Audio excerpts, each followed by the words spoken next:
Metals पढ़ रहे थे तो कल अपन ने कहाँ तक डिस्कशन कर लिया था? अपन क्या लास्ट टॉपिक पढ़ रहे थे? रिएक्शन ऑफ नॉन मेटल्स, अच्छा सॉल्ट सॉल्यूशन। तो वहां पे क्या हो रहा था अल्टीमेटली कि एक जो हायर रिएक्टिव एलिमेंट है वो जो लोअर रिएक्टिव मेटल को क्या कर देता था? डिस्प्लेस कर देता था। लास्ट रिएक्शन अपन ने कौन सी लिखी थी?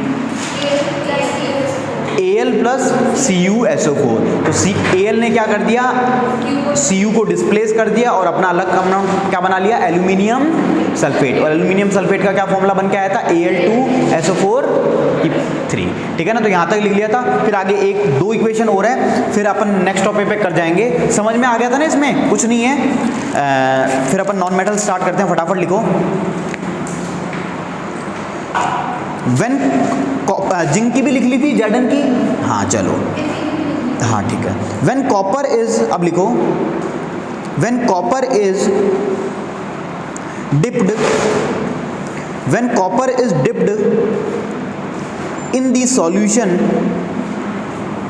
When copper is dipped in the solution of silver nitrate, in the solution of silver nitrate, it displaces silver and forms copper nitrate.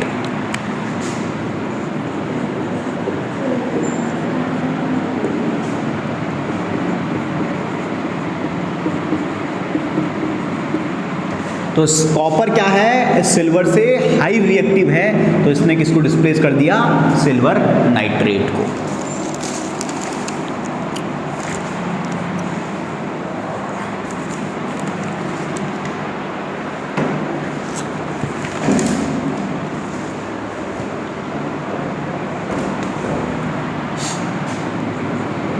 फिर लिखो, तो ये यहाँ पे किसने किसको डिस्प्लेस किया? क्योंकि कॉपर किससे लाई कर रहा था? सिल्वर से ऊपर लाई कर रहा था, देखा भी था। आज कॉफियाँ बड़ी गिर रही हैं कोई, चलो ठीक है। फिर लिखो, in the above reaction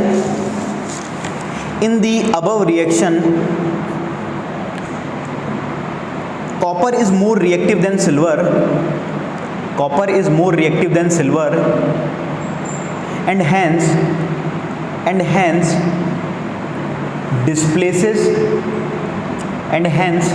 displaces silver nitrate solution,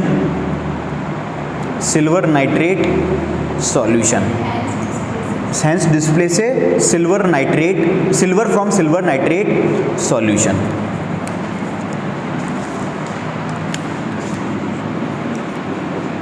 अभी मैं एक दो इक्वेशन लिख रहा हूं, इसके मेरे को प्रोडक्ट बताना कि क्या आएंगे।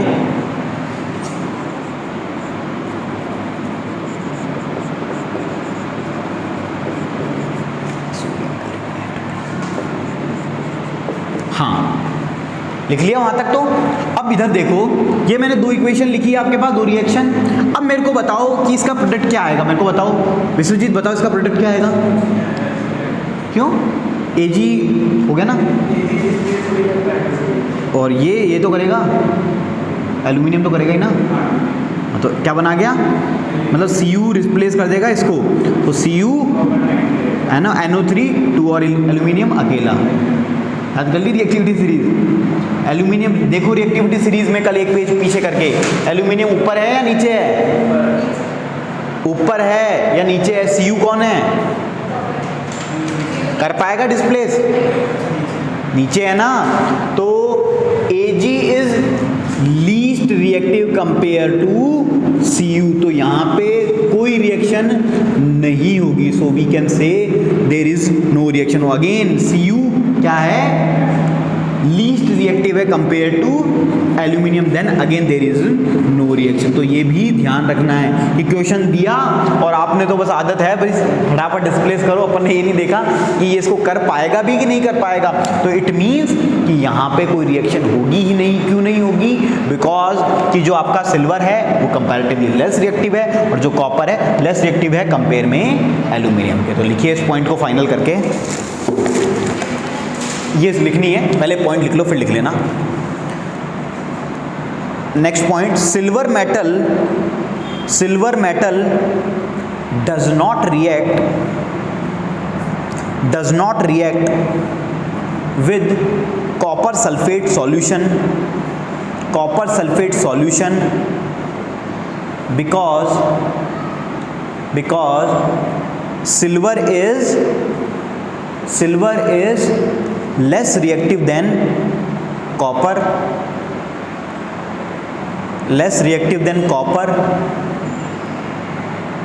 and not able to displace copper from its salt solution, full stop। और फिर ये दोनों इक्वेशंस लिख लीजिए। वो एक पहला एग्जांपल वो हो गया, और फिर नेक्स्ट एक एग्जांपल और लिख लीजिए जिसमें नो रिएक्शन होगी।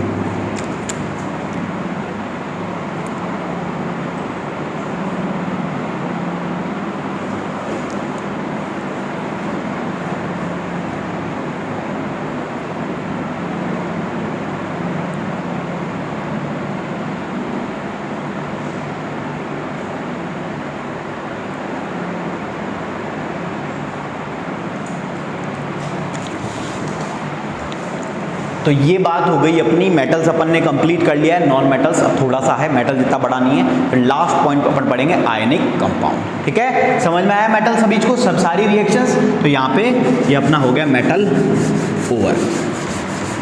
अब अपन बात करेंगे दैट इज नॉन मेटल। तो हेडिंग डालिए नॉन मेटल्स।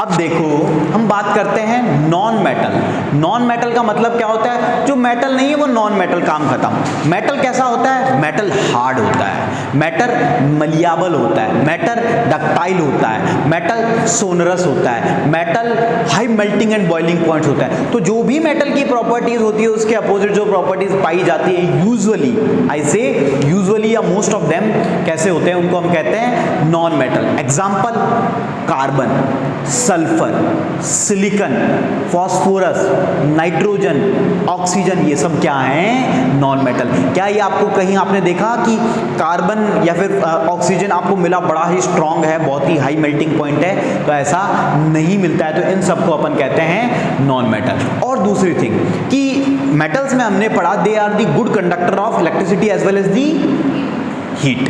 लेकिन जब बात आती है नॉन मेटल्स की, तो they both are again bad conductor of heat and electricity. मतलब ये इलेक्ट्रिसिटी को कंडक्ट नहीं करते। देयर आर सम एक्सेप्शन जिनकी हम बात करेंगे, लेकिन मोस्टली ये क्या करते हैं, जो भी मेटल्स करते हैं उसके अपोजिट काम करते हैं। फिर बात आती है मेटल बड़ा शाइनी होता है, शाइनी अपीयरेंस होता है। एल्यूमिनियम हो गया, आपका स्टील हो गया, ये अगेन कैसे होते हैं? बड़े ही इनका डल अपीयरेंस होता है। तो जो भी वहाँ फिजिकल प्रॉपर्टी जो अपन ने पढ़ी उसके ये एग्जैक्टली हमको उल्टे मिलते हैं। इनका बॉइलिंग पॉइंट की बात की जाए, बॉइलिंग पॉइंट ये बड़े ही लूज है, हार्ड है ही नहीं, तो बॉइलिंग पॉइंट क्या ज़्यादा होगा ही नहीं। इनके बीच के जो पार्टिकल्स हैं इनके अंदर वो बड़े ही लूजली बॉन्डेड हैं, बहुत ईजिली, मतलब थोड़ा सा गर्म किया ये पिघल गए, ये मेल्ट हो गए।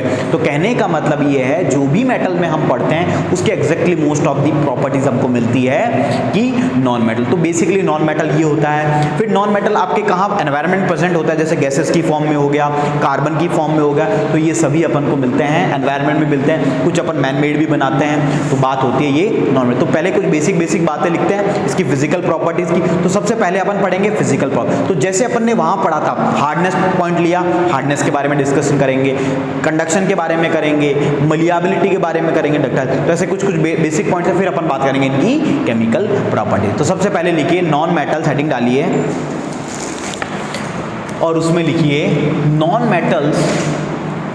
पहला point, non-metals are the element that do not conduct electricity. Non-metals are the elements that do not conduct electricity and are neither malleable, nor ductile, full stop।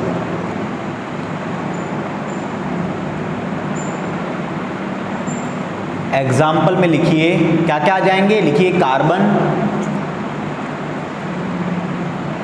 Sulphur, phosphorus,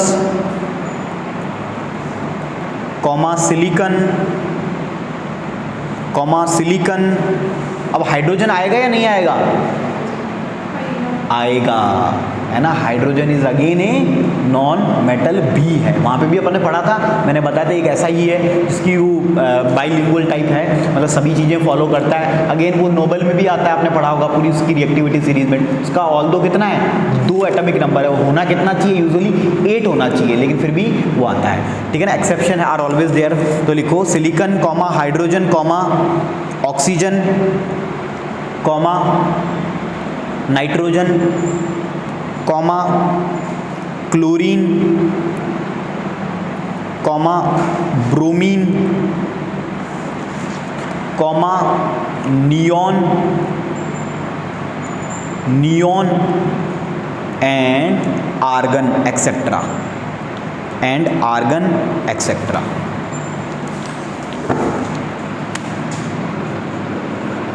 oxygen कैसा है, metal या non metal? Non metal, है ना। अब non metal है, oxygen का atomic number 8। इसको configuration में तोड़ेंगे तो क्या आएगा, 2 6। अब इसकी वैलेंसी क्या होगी, 6 है, तो अल्टीमेटली लास्ट जो वैलेंस इलेक्ट्रॉन कितना चाहता है, ऑक्टेट को कंप्लीट करना चाहता है, मतलब 8 बनना चाहता है। तो इसको क्या करने पड़ेंगे, 2 उधार लेने पड़ेंगे, भैया हमें दे दो, गरीब आदमी है। तो उसकी जो वैलेंसी निकल के आ गई वो कितनी आ गई, -2। तो अब कोई पूछे they are electro positive elements या इलेक्ट्रो नेगेटिव एलिमेंट, तो they are electro negative element. तभी तो मेटल और नॉन मेटल की जोड़ी बड़ी अच्छी होती है, क्यों, क्योंकि एक पॉजिटिव है और एक नेगेटिव है, तो दोनों बढ़िया बॉन्ड बना लेते हैं। जैसे हम जानते हैं कि unlike poles attract each other. तो लिखिए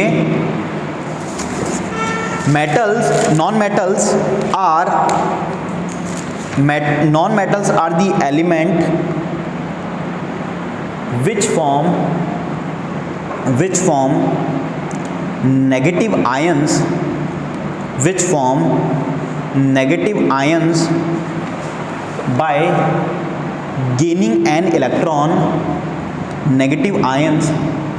by gaining an electron, full stop. Thus non-metals are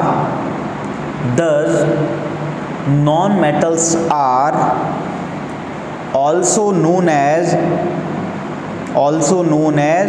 electropositive elements, electronegative, तो they are known as electronegative elements। ठीक है, ये बात हुई बेसिक इंट्रो की नॉन मेटल्स की। नेक्स्ट हेडिंग डालिए physical properties of non metal. जैसे हमने वहाँ लिखी थी basic terms, hardness, state, lustre, sonority, conduction, वैसे एक एक बात करेंगे। तो physical properties of non metals heading डालिए, उसमें फर्स्ट पॉइंट लिखिए hardness. First point is hardness. तो भैया ये हार्ड है कि बड़े कमज़ोर हैं? कमज़ोर है ना, तो लिखिए दे आर सॉफ्ट। तो लिखिए non metals are not hard rather they are generally soft. अब इधर देखो,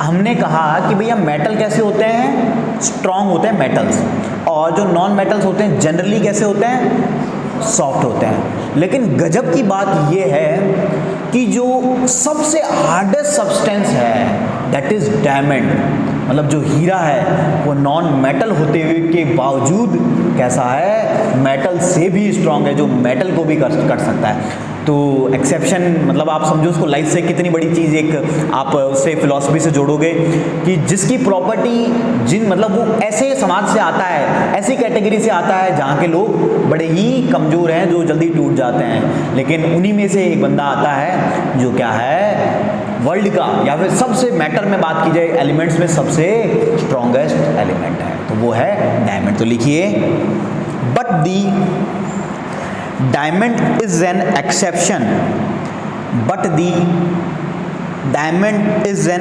exception, comma it is the hardest, it is the hardest naturally, मैं बोल रहा हूँ नेचुरली, वैसे तो और भी चीजें हार्ड बना ली आजकल लोगों ने, लेकिन नेचुरली अकरिंग कौन सा है? Diamond. It is the hardest naturally occurring substance. ठीक है, सेकेंड पॉइंट लिखिए स्टेट के बारे में। It is the hardest naturally occurring substance. Second point state. अब ये स्टेट कैसे कैसे में मिल सकता है? सॉलिड में भी मिला है, देखा हमने सॉलिड है ना, लिक्विड में भी मिलेगा और गैसेस की फॉर्म में, गैसेस ऑक्सीजन, और लिक्विड कौन सा अपना? हाँ, क्रोमियम, ब्रोमीन हो गया, और क्या H2 किस में आएगा? हाँ, तो मतलब बन रहा है वो तो कंबाइन है, मतलब अपन एक बेसिक को बात करें तो मतलब तीनों ही स्टेट में मिलेगा। तो लिखिए they may be solid, liquid और gas, full stop. Third point lustre. Vishwajeet, lustre का मतलब क्या होता है? साइनी अपीयरेंस, ठीक है ना। तो नॉन मेटल्स बड़े साइनी होते हैं या बड़े डल होते हैं? डल होते हैं। हाँ, एक्सेप्शन की तो मतलब यूजुअली अपन बात करें तो जैसे डायमंड है तो डायमंड अगेन वहाँ पे उसका एक्सेप्शन आ जाएगा, आयोडीन भी है। तो लिखिए non metals have a dull appearance, dull appearance, full stop. Diamond and iodine are exceptions, diamond and iodine are exceptions.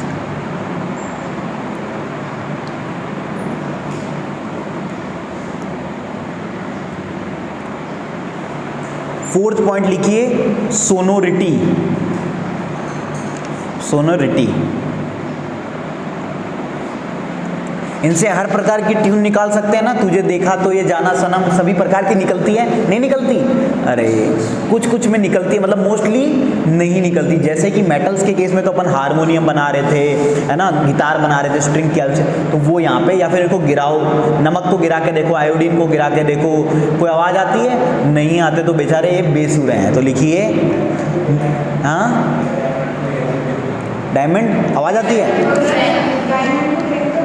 नहीं, वो आवाज़ आएगी, लेकिन मतलब सोनोरिटी का मतलब होता है प्रॉपरली अगर बात करें, जैसे मेटल्स होते हैं तो मेटल्स में एक प्रॉपर आवाज़ आती है ना, पूरी एकदम, जैसे बर्तन गिराओ तो बढ़िया मम्मी में ट्यूनिंग चलती है ना घर में, बर्तन फेंक फेंक के हैं तो वाली आवाज़ आती है ना, तो तंदूरा वाली आवाज़, तो वो सब मेटल्स में नहीं, मेटल्स में है, नॉन मेटल्स में नहीं है। तो लिखो non metals are not sonorous, sonorous. Fifth point लिखिए कंडक्शन।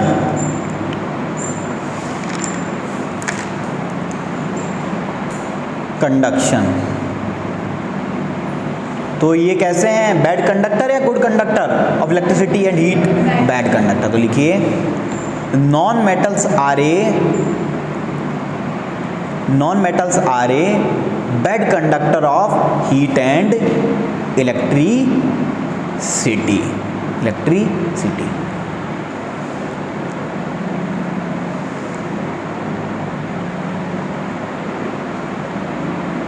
अब इधर देखो, हमने कहा कि ये कैसे हैं? बैड कंडक्टर ऑफ इलेक्ट्रिसिटी, लेकिन देयर इज ए एक्सेप्शन। हम बात करते हैं, कार्बन होता है, कार्बन के एलोट्रॉप होते हैं। एलोट्रॉप का मतलब होता है किस किस फॉर्म में वो प्रेजेंट होते हैं, उसको हम बोलते हैं सिंपली एलोट्रॉप। तो कार्बन क्या होता है? एक डायमंड होता है, एक ग्रेफीन होता है, एक फुलरीन, इसके एलोट्रॉप होते हैं, है ना। हाँ, बल्क मतलब फुलरीन कहो आप, सीधा C60 होता है। तो सिंपली उस टॉपिक हटा दिया ना है, चलो फिर तो बढ़िया है। तो एलोट्रॉप का मतलब टाइप्स ऑफ किस किस फॉर्म में मिलता है। तो कार्बन का एक एलोट्रॉप मतलब एक टाइप होता है, उसे हम बोलते हैं ग्रेफाइट। क्या बोलते हैं? ग्रेफाइट। तो ग्रेफाइट आपके कहाँ मिलता है? पेंसिल की जो टिप है उसमें भी होता है ग्रेफाइट। तो वो क्या करता है, इसको लगा के कभी गलती से ना पीछे से टिप निकल रही है और इसमें डाल मत देना ना, इसमें करंट का झटका लगेगा, क्योंकि जो ग्रेफाइट है is a conductor of of electricity, लेकिन ये नॉन मेटल है लेकिन फिर भी कर रहा है, तो इट्स ए एक्सेप्शन। तो लिखिए graphite which is allotrope of carbon, allotrope of carbon is a good conductor of electricity, allotrope of carbon is a good conductor of electricity and is an exception, is an exception। Sixth point लिखिए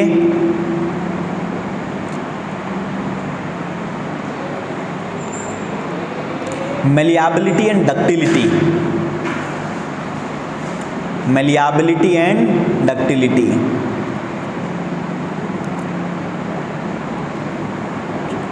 तो जितने भी हमको non metals मिलते हैं वो metals की तरह मलियाबल मतलब सीट की फॉर्म में हम कन्वर्ट नहीं कर सकते, और डक्टिलिटी तार भी नहीं बना सकते। कभी देखा है नमक का तार बना के आप घूम रहे हो, है ना, ऐसा होता है, नहीं मिलता ना। तो कहने का मतलब ये है कैसे होते हैं, जैसे कांच है, कांच किसकी कैटेगरी में आ जाएगा, जो का वो आता है ग्लास, नॉन मेटल से मिलके बन रहा है, तो वो कैसा होता है, ब्रिटल होता है ना, गिराओ तो मतलब वो मुड़ता नहीं है या सीट की फॉर्म में नहीं होता, तो ब्रिटल है। तो लिखिए non metals are, glass sheets आती है, वो उसको कैसे बनाया, मेल्ट करके बनाया। पहले उसको लिक्विड बना लिया, फिर उसको क्या कर दिया, मेल्ट कर लिया। देखो उसको ठोको आप, मेलिबिलिटी का मतलब किसी को कन्वर्ट कर सके सीट की फॉर्म में, मतलब जैसे मान लो ये मेरा मेटल था, इसको मैं कूट कूट के पतला कर दिया, ऐसा होता है। मेटल उसको तो कूटोगे वो तो ब्रिटल है, खत्म कहानी, तो वो ब्रिटल है। तो लिखिए non metals are brittle.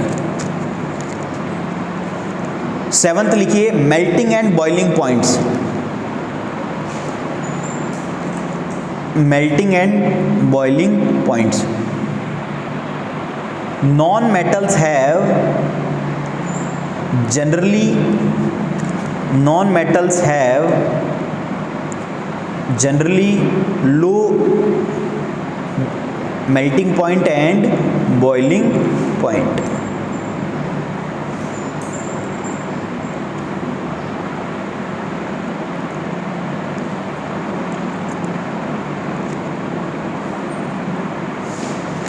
Eighth point लिखिए डेंसिटी।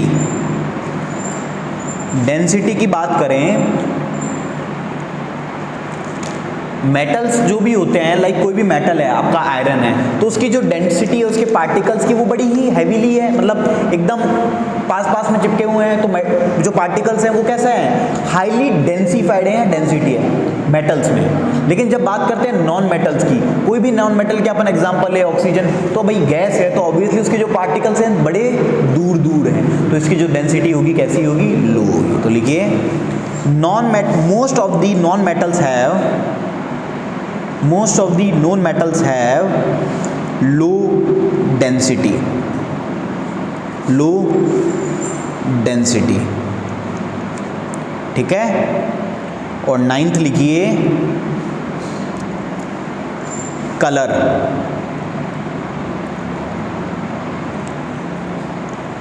अब सुविधाएं नॉन मेटल में क्या है कि भैया आपको जैसा कलर चाहिए सब मिलेगा, लाल पीला ब्लू नीला पीला सब कलर की सुविधाएं हैं। लेकिन मेटल में ऐसा पॉसिबल था, तो कलर के मामले में नॉन मेटल जीत जाते हैं और मेटल हार जाते हैं। तो लिखिए non metals are in many colours, are available in many colours, ठीक है। तो ये बात हो गई अपनी फिजिकल प्रॉपर्टीज। अब एक बात बताओ मेरे को, एक्सेप्शन को मैं वापस अगेन से लिखवाऊं क्या अलग से, या उसमें लिखवा दिया है चलेगा ना वहीं से कि वापस लिखवाऊं एक्सेप्शन की, भाई ग्रेफाइट ये वापस होता है, जरूरत नहीं है ना। चलो फिर अब बात करते हैं। तो ये हो गई फिजिकल प्रॉपर्टीज की। हाँ ग्रेफाइट क्या बोल रहे हो आप, ग्रेफाइट और ये डायमंड दोनों तो कार्बन से बनते हैं, लेकिन दोनों मतलब एक कितना, देखो क्या होता है कि कोई भी मटेरियल है, जैसे बात करें carbon, carbon is one of the versatile material, जिसमें एक ऐसी टेंडेंसी है कि जैसे बात करें कार्बन, अभी कार्बन की बात करें तो जितना भी आप ये रूम में देख रहे हो ना, most of the things are made up of carbon, हर चीज के अंदर कार्बन है। तो कार्बन की प्रॉपर्टी ये है कि जब बात होती है उसके मतलब अलग अलग कंपाउंड्स को जैसे फॉर्म करता है, जैसे फुलरीन है तो उसके अंदर आपने देखा कि एक बात करते हैं अपन, एक फुटबॉल लाइक स्ट्रक्चर है जहाँ पे 660 मतलब मॉलिक्यूल्स ऑफ कार्बन प्रेजेंट है ना, तो उसको बोलते हैं फुलरीन। फिर बात करते हैं ग्रेफाइट, तो ग्रेफाइट के अंदर कैसा होता है, यहां पे मान लीजिए यहां पे क्या कार्बन्स है और इसके बीच में एक बॉन्ड बनता है, ये आपने पढ़ा होगा मे बी, है ना। तो अब जो ये बॉन्ड बना ना, ये बॉन्ड बड़ा स्ट्रॉन्ग ना बन के वीक बॉन्ड बनता है। यूजुअली जब भी कार्बन किसी से बॉन्ड बनाता है ना तो बड़ा स्ट्रॉन्ग बॉन्ड नहीं होता है यूजुअली, लेकिन क्या होता है कि due to some certain condition, जैसे वो नेचुरली अकरिंग है कि अब जो कार्बन है, जो आपका डायमंड है, वो बनता कैसे, आपको कहाँ मिलता है डायमंड, कहाँ से, कोयले की जो अपनी माइंस होती है वहां से मिलता है। तो और कोल बनता है कार्बन से, कोल बना कार्बन से। अब जैसे मान लो होता क्या है कि मान लीजिए कहीं भी वॉइड रह गया, वॉइड का मतलब कोई गैप रह गया और वहाँ कोई पानी बचा रह गया और लाखों सालों साल तक पड़ा रहा, तो वो किसका फॉर्म ले लेता है, डायमंड का। अब डायमंड पे क्या होता है, वो है अंडरग्राउंड, तो उस पर जो प्रेशर है वो बहुत थोड़ा होगा या बहुत ज़्यादा होगा, बहुत ज़्यादा होगा। इतने सालों तक पड़े रहने के बावजूद वो जो प्रेशर की वजह से श्रिंक हो के जो अल्टीमेटली जो अपन को मटेरियल मिलता है, जब भाई किसी चीज़ पे दबाव है, बोलते हैं ना कि जितना आपको स्ट्रगल होगा उतना ही आप निखर के आओगे। तो जिस तरह जो कोयला है, बोलते हैं कि कोयले की, बोलते हैं कि ये तो फर्जी जगह है यहाँ से, तो फर्जी जगहों से ही जो हीरे हैं वो निकल जाया करते हैं, छोटी जगहों से, छोटे शहरों से होता भी आपने देखा। उसी तरह जो कोयला है वो क्या करता है, कोयला भाई वहाँ से निकल के आ रहा है अल्टीमेटली कोयला, लेकिन वहीं से अपन को क्या निकल के आ गया, हीरा मतलब डायमंड भी निकल गया। और वहाँ पे due to the excessive pressure जो उसका स्ट्रक्चर है वो कैसा बन गया, स्ट्रॉन्ग। जब बात होती है ग्रेफाइट की, तो ये कोई जमीन से थोड़ी है, बट अकरिंग है, लेकिन इतना स्ट्रॉन्ग प्रेशर इस पर बिल्ड नहीं होता। जैसे कि यहाँ पे चेन्स की फॉर्म में रहता है तो वीक बॉन्ड होता है, तो वो जल्दी से टूट जाता है। इसलिए ग्रेफाइट को भी देखा होगा आपने, बड़ी मतलब ज़्यादा इसको लेड भी मिलाते हैं अपन, भाई ब्लैक की नेचर भी तो आए, तो वो दोनों मिलाने के बावजूद भी इतना स्ट्रॉन्ग नहीं। तो ये एक लॉजिक है, ठीक है ना। चलो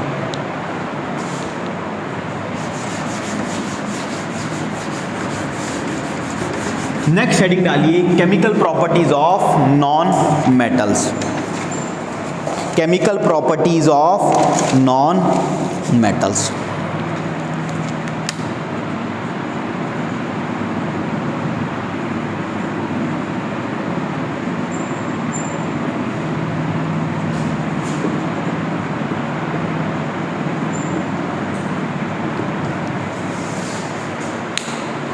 फर्स्ट डालिए heading, reaction of non metals with oxygen.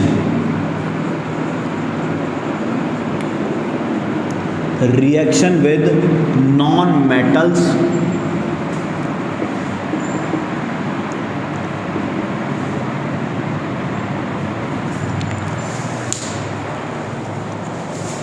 अब देखो बात कर रहे हैं अपन रिएक्शन किसी भी नॉन मेटल की किसके साथ, ऑक्सीजन के साथ। तो इधर देखो,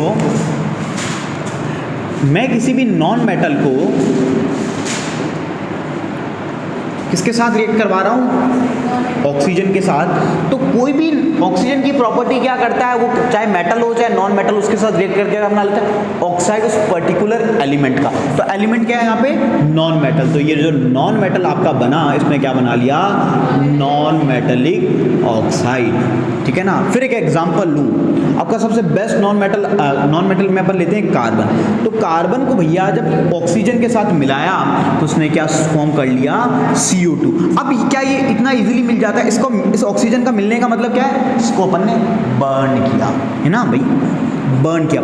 ऐसे जैसे मान लो ये भी कार्बन से बना हुआ है, ये रिएक्ट कर रहा है क्या, नहीं कर रहा, लेकिन अभी इसको और जैसे बर्न करेंगे तो ऑक्सीजन के साथ रिएक्शन करेगा और क्या बना लेगा, गैस निकलती है ना CO2, जो गैस निकलेगी तो वो क्या बना लिया, CO2। और CO2 के साथ साथ ये इसकी प्रॉपर्टी होती है, ये अपन वहाँ भी अगर सिलेबस में होगा तो पढ़ेंगे कि कभी भी कोई भी कार्बन कंपाउंड्स को ऑक्सीजन या बर्न करते हैं तो इसको बोला जाता है कंबशन रिएक्शन। कंबशन का मतलब क्या होता है, जलाना।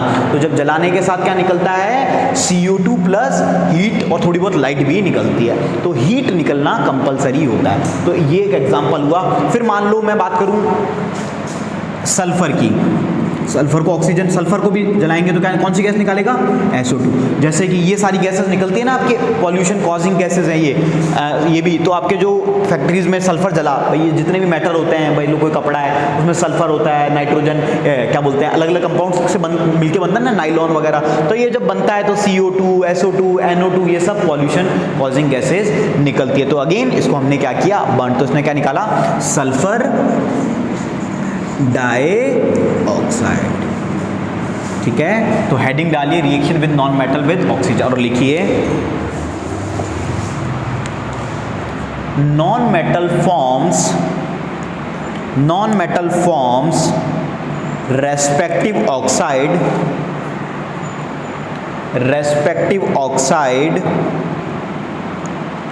when reacting with oxygen.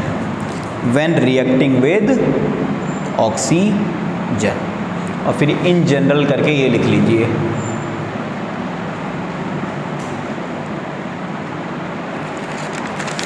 अपन सोच रहे हैं कल इसको कंप्लीट कर लेते हैं, है ना, हो जाना चाहिए मेरे हिसाब से कल तक।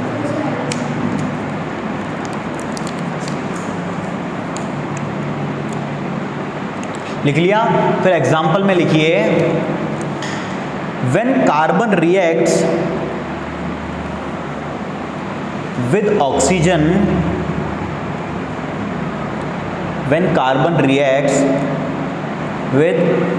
oxygen, comma CO2 is formed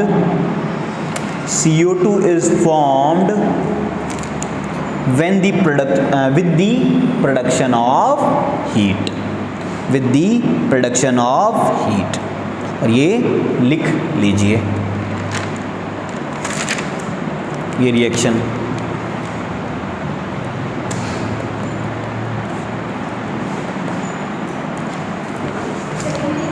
नहीं अभी यहां तक लिखो। अब देखो मैंने क्या किया, कार्बन को जलाया तो मेरा क्या फॉर्म किया? CO2। तो यहाँ पे जो मेरे को ऑक्सीजन जलाते हैं भाई, एटमॉस्फेयर ऑक्सीजन लिमिटेड है अनलिमिटेड है? एक्सेस अमाउंट में इजीली। तो यहाँ पे मैंने ऑक्सीजन कैसी दी थी? एक्सेस अमाउंट में, भाई मिल गई, दी क्या थी? मिली गई। अब सपोज कुछ केसेस में जब कार्बन बर्न होता है विद लिमिटेड ऑक्सीजन, या फिर जो प्रेजेंस है ऑक्सीजन की वो कम होती है, तो वो CO2 फॉर्म करने के बजाय क्या फॉर्म कर लेता है? Carbon monoxide plus heat. मतलब फॉर्म तो क्या करना चाहिए था? CO2, लेकिन due to the limited amount of oxygen is present it forms carbon monoxide. और हम सब जानते हैं कि कार्बन मोनोऑक्साइड क्या है? हार्मफुल गैस है और हार्मफुल है हमारे लिए। क्यों? क्योंकि जैसे जो हेमोग्लोबिन के साथ उसकी इफिनिटी है, मतलब मिलने की, कंपेयर टू ऑक्सीजन वो ज़्यादा है। इसीलिए कई बार आप लोगों ने देखा होगा अब कि गांव बात करें, लाइक पहले, अब तो नहीं करते, हीटर वीटर लगाने लग गए। सर्दियों में क्या होता था कि आपको सिगड़ी जलाते हैं तो अपन अल्टीमेटली अपन घर पे तो चारकोल यूज़ करते हैं, वो लकड़ी वाला, और एक ओरिजिनल जो कोयला होता है वो भी। तो अब कोयले को आपने ऊपर डालते हैं। आपने देखा है, आपने तो यहाँ पे इतनी सिगड़ी देख रही है, इससे बड़ी सिगड़ी देखी है? इतनी बड़ी सिगड़ी भी होती है, वो होती है लाइक उधर के जो रीजन्स है ना, जम्मू कश्मीर साइड, वहाँ पे मिलेगी इतनी। कुकिंग में भी यूज़ आती है, लेकिन देखो वो सिंपली इतनी होती है, सेम टू उसमें 3-4 ब्लॉक होते हैं, मतलब एक जगह कोयला यहाँ, एक जगह यहाँ, मतलब ऐसे ना, ताकि। तो अब सपोज सिगड़ी के अंदर आपने देखा होगा एक ओपनिंग डोर रखते हैं अपन, ताकि उसको हवा में, अब जैसे उसको बंद करते हो वो बुझ जाता है। तो अगर सपोज आपने क्या किया, उसको थोड़ा सा ओपन रखा या फिर बिल्कुल बंद कर दिया और ऑक्सीजन उसको जला दिया, तो अब यहाँ पे जो ऑक्सीजन उसको मिली लिमिटेड हो गई। तो अब वो जो कोल है, कोल में कार्बन है, कार्बन ने क्या फॉर्म कर लिया? CO2 के बजाय CO फॉर्म कर लिया, और आप उसको लेके रात को सो गए तो सुबह हो गया आपका राम राम सत्य जो यहाँ पे आया उसका गत्य है ना। तो आपका हो गया अर्थी उठ गई, डोली की जगह अर्थी उठ गई। चले जिस घर से डोली उठनी चाहिए थी वहाँ से अर्थी उठ गई, ऐसा हो गया। तो ये केस है। तो ये क्यों हुआ? क्योंकि ऑक्सीजन कैसी मिली? लिमिटेड मिली। तो क्या फॉर्म कर लिया? Carbon monoxide. तो नोट करके लिखिए, when carbon is burnt in an insufficient supply of air,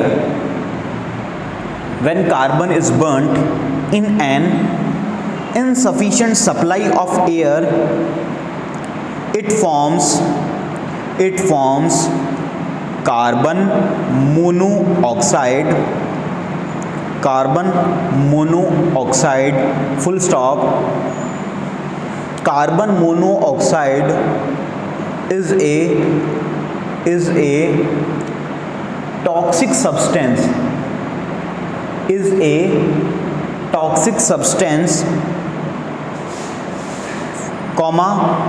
inhaling of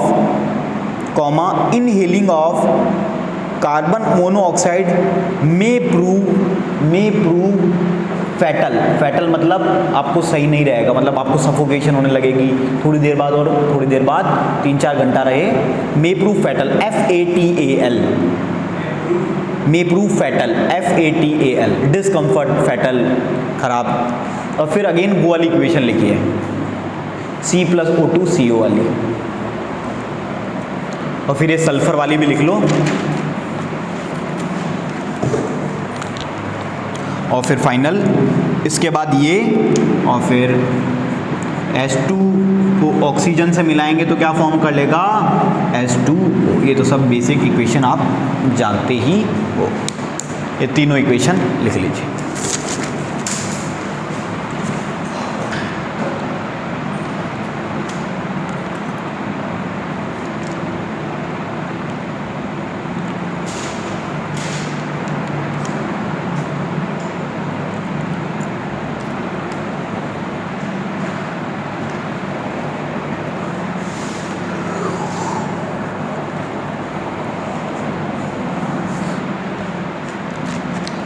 समझ में आ रहा है? चलो,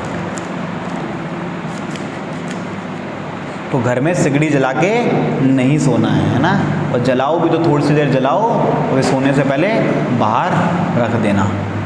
और आजकल तो वैसे ठीक है, आजकल तो हीटर्स वगैरह आ गए। ये तो बढ़िया अपनी मोटी सी रजाई लो और दुबक के उसमें टांगों को से चिपका के फिर सो, कोई सर्दी नहीं लगेगी, है ना।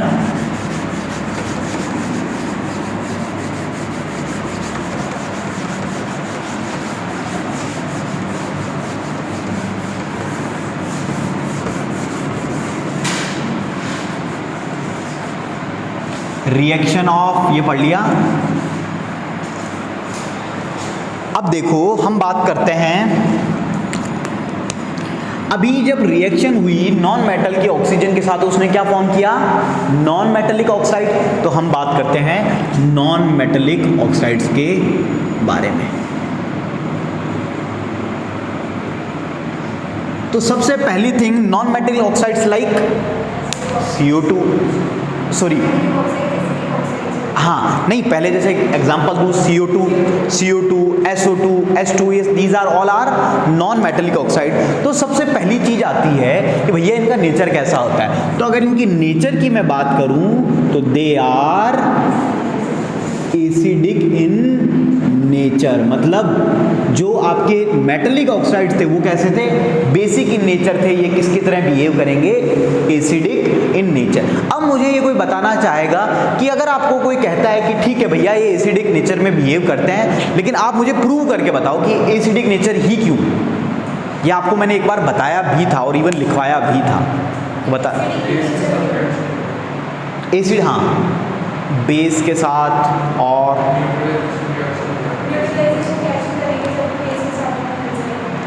मतलब इसको उसके साथ कराओ। और कोई सिंपल तरीका आपके पास? हाँ, लिटमस से भी कर सकते हैं। आपको मैंने बताया था कि अगर आपको कोई भी टेस्ट करना है, आप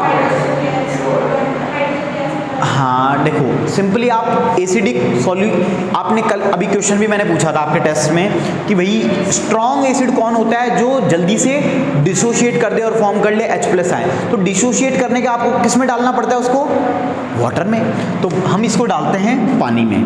तो एसिडिक नेचर को, मेटेलिक ऑक्साइड्स को, लाइक मैं बात करूं CO2 को मैंने डाला पानी में, तो मैंने आपको बताया था ये क्या फॉर्म करता है, कार्बनिक एसिड। याद आया?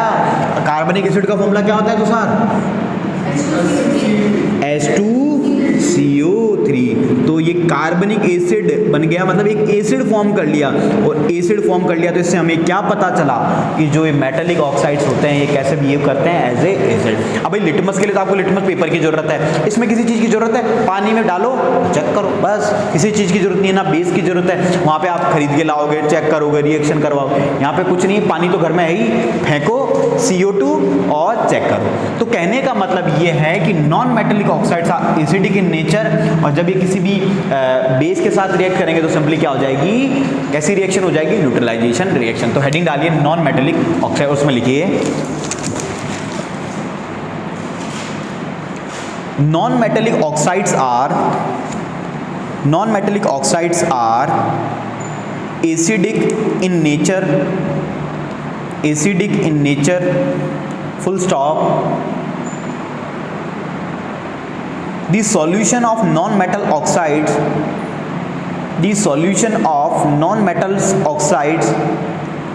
turns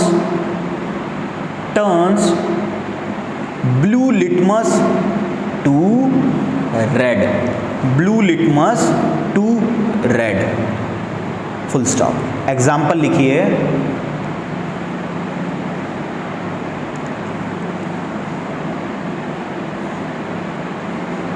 when carbon dioxide gives carbonic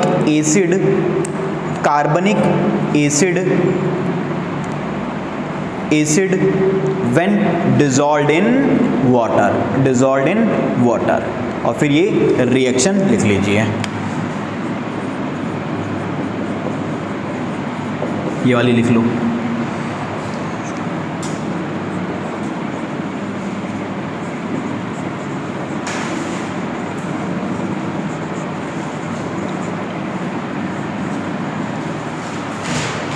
फिर एक एग्जांपल और देख लेते हैं भी, सल्फर डाइऑक्साइड भी क्या है, एक नॉन मेटेलिक ऑक्साइड है। इसको डाला H2O में तो इसने क्या फॉर्म कर लिया, H2SO3। जैसे यहाँ CO3 इसने SO3, तो उसको बोला सल्फ्यूरस एसिड। तो इस एग्जांपल को भी लिख लीजिए।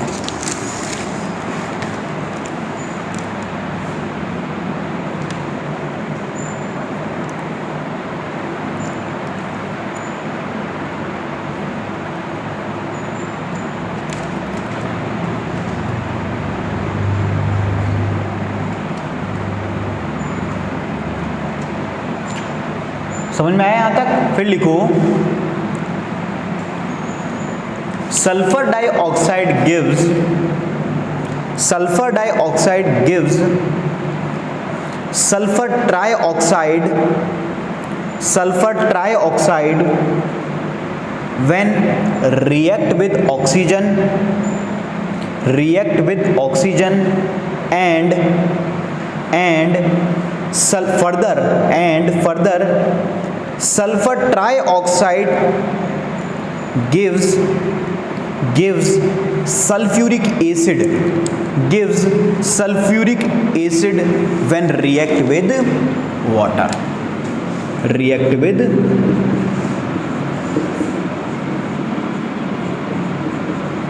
कहने का मतलब ये है कि हमने सल्फर डाइऑक्साइड को किससे रिएक्ट कराया, सिंपली ऑक्सीजन से, तो इसने क्या फॉर्म किया, सल्फर ट्राइऑक्साइड। अब बात आती है कि भाई सल्फ्यूरिक एसिड में अपन फॉर्मूला पढ़ते हैं H2SO4। सल्फ्यूरिक एसिड में यूज क्या हो रहा है भाई, सल्फर यूज हो रहा है, क्या कुछ लिखना है, तो सल्फ्यूर यूज हो रहा है, उसको बनाए कैसे?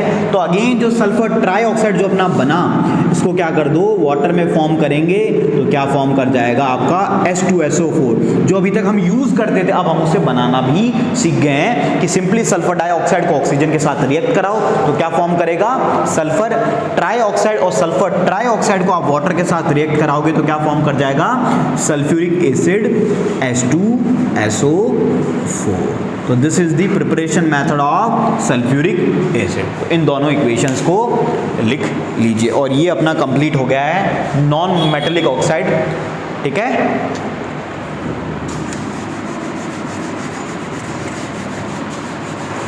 और बाकी का डिस्कशन करते हैं अपन कल।